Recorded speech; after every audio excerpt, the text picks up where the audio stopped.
The first episode of How I Met Your Father debuted on Hulu in January of 2022, very recently in this year, and it is the much anticipated spin-off of the beloved sitcom of How I Met Your Mother that ran from 2005 to 2014 with 9 seasons, pretty much being critically acclaimed and being put down in history as one of the best sitcoms of all time. I talked about it extensively alongside How I Met Your Mother. You can check that out if you want to. And although How I Met Your Father is very new, I wanted to do a video talking about the ups and downs that I see coming from it and how I think that it can either fail spectacularly, and unfortunately I see that being the more likely outcome, or that I think that it has the ability to be very, very good. So if you're interested in my thoughts about this, let's get into it.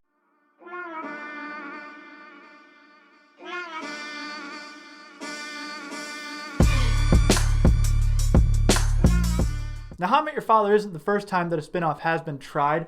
How I Met Your Dad was supposed to come out in 2014, and from what I hear, it was indefinitely shelved after 1 episode because it was called pretty much terrible.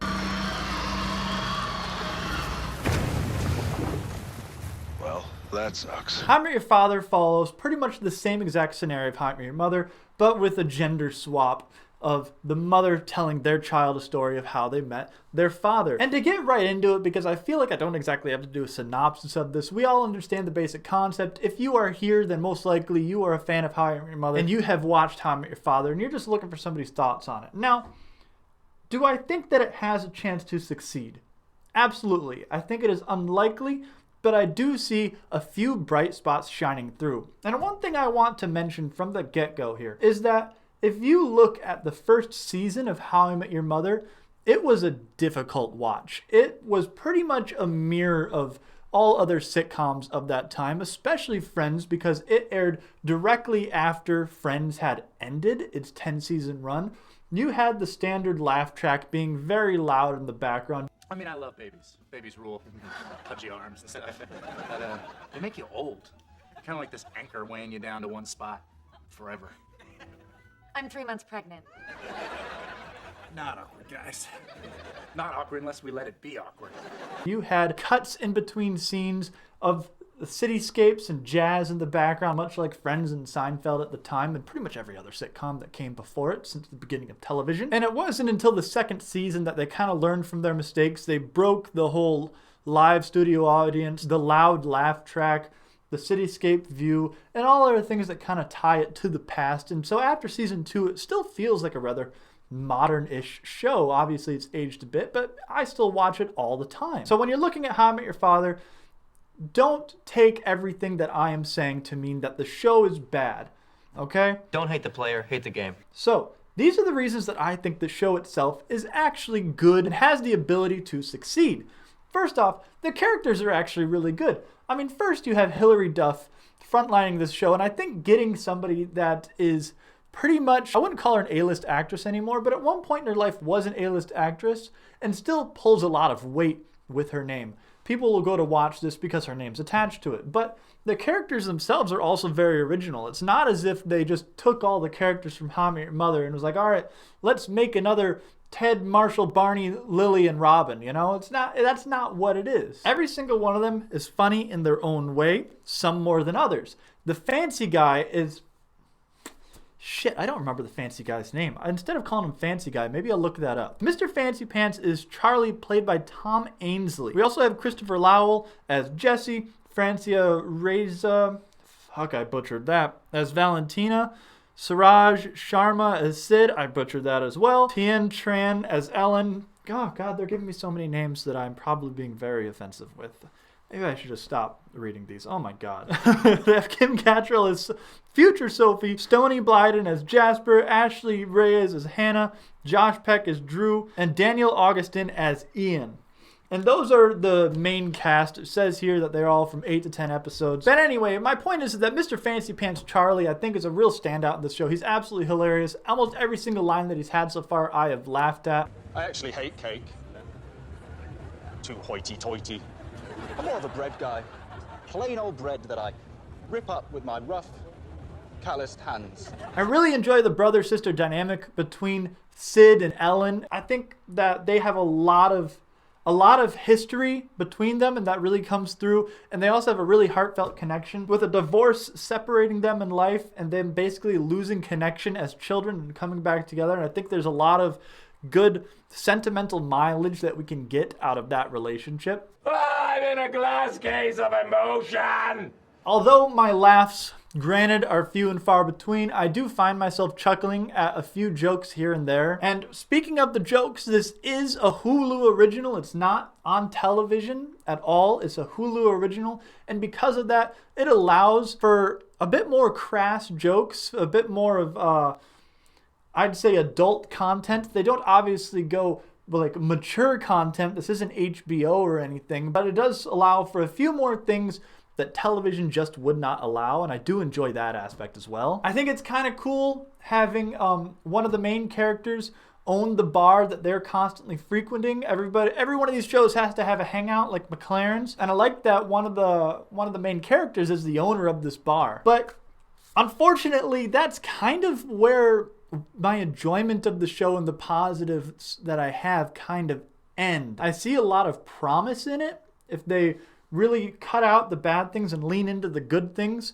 and really flesh out these relationships more, because the relationship dynamic is actually really interesting. I mean, you're seeing pretty much the beginnings of almost all of these relationships, except maybe 2 or 3 of them. So if they lean into that and the establishment of this whole group, rather than just how in How I Met Your Mother, the whole group is already established except for Robin coming in. I'm gonna wait until she goes to the bathroom and I'll strategically place myself by the jukebox. So Hi, have you met Ted? Hi. Let me guess. Ted. I think that could be really, really cool, because generally in these sitcoms, you're jumping into already established friend group. Now, on to the biggest detriment that I see so far in this show, and that is that it feels old. It's trying to copy so many things with How I Met Your Mother. And I understand why. Obviously, this is a spin-off of the show. And I hate that I'm referencing this. As much as I hate Big Bang Theory and Young Sheldon does not feel like Big Bang Theory at all, at least from what I can tell. I only was able to suffer through 2 episodes. But either way, it feels like completely different shows. Young Sheldon feels a lot more modern. With this, it's mirroring How I Met Your Mother, which was a very good show and very progressive and very ahead of its time as far as sitcoms go, but it also came out over 15 years ago. So when it's mirroring it now, it just kind of feels old. It has laugh tracks, granted quiet laugh tracks, but still a laugh track. And nowadays, I don't think I've watched a show with a laugh track in maybe like 7 years. But the biggest thing that I see is pretty much blatant joke stealing within this, or copying of the exact same scenarios that How I Met Your Mother had, that are huge, huge pinnacles within How I Met Your Mother, scenes that people remember to this day. I mean, I can remember a couple examples off the top of my head right now. Like, there's that scene in How I Met Your Mother where they're struggling to get across the name of the clubs, and they do pretty much the exact same thing, just with different club names and words in How I Met Your Father. And then in one of the very first episodes of How I Met Your Father, the main character is throwing a party pretty much specifically to impress a date that they have, where Ted, in one of the very first episodes of How I Met Your Mother, kept throwing parties to impress a date that he had with Robin. And another thing with this is that in the very first episode, she ends it with saying, "And that, kids,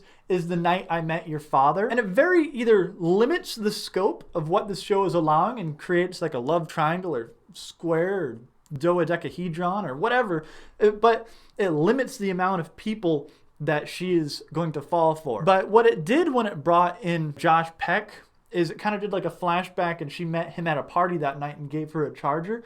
But the problem I see is, let's say this show goes on for 8 to 10 years, whatever. They're going to have to keep introducing new possible love interests like they did with How I Met Your Mother. But the difficult thing with that is they're always going to have to make an excuse that she met this guy somewhere in that night. So 30 people later in season 9, it's going to get real old seeing her, oh, I bumped into shoulders with this guy this day and I forgot about it completely. You know what I mean? And the last thing that I'm going to say is that it does feel, what's a better word than cringe to describe it? I'm just going to say sometimes it feels a bit cringe. Actually, can I use it? Because my phone's belly is hungry.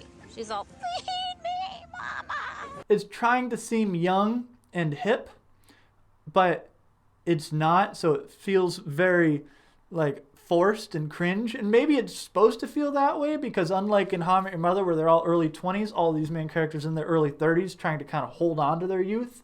So could be one of those. I could be wrong. That's pretty much all I have to say. This isn't like a deep dive analysis or anything. There's only 4 episodes out. I will probably make another video at the end of this season. Maybe I'll make one at the end of next season. Maybe I'll wait until the entire series is out and I'll make another video on this when I'm 35 or something. The biggest thing that I have to say is that the show needs to modernize itself.